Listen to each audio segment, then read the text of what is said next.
আসসালামু আলাইকুম প্রিয় শিক্ষার্থীবৃন্দ। তো তোমরা যারা আমার এডুকেশন 24 চ্যানেলটি এখনো সাবস্ক্রাইব করো নাই তারা অবশ্যই সাবস্ক্রাইব করে পাশে থাকবে।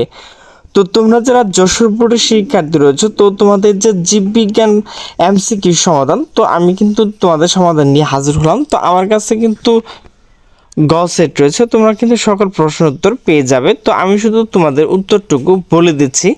একের হচ্ছে গ, দুইয়ের হচ্ছে খ, তিনের হচ্ছে ক, চারের হচ্ছে নিচের কোনটি সঠিক ঘ, পাঁচ হচ্ছে ঘ, ছয় হচ্ছে খ, সাত হচ্ছে ক, আট হচ্ছে ঘ, নয় হচ্ছে ঘ, 10 হচ্ছে ঘ, 11 হচ্ছে নিচে কোনটি সঠিক খ, 12 হচ্ছে ঘ, 13 হচ্ছে ঘ, 14 হচ্ছে খ, 15 হচ্ছে ঘ, 16 হচ্ছে খ, 17 হচ্ছে নিচে কোনটি সঠিক ক, 18 হচ্ছে ঘ, 19 হচ্ছে গ, 20 হচ্ছে ক, 21 হচ্ছে ঘ, 22 হচ্ছে ক, 23 হচ্ছে ক, 24 হচ্ছে ঘ, 25 হচ্ছে খ।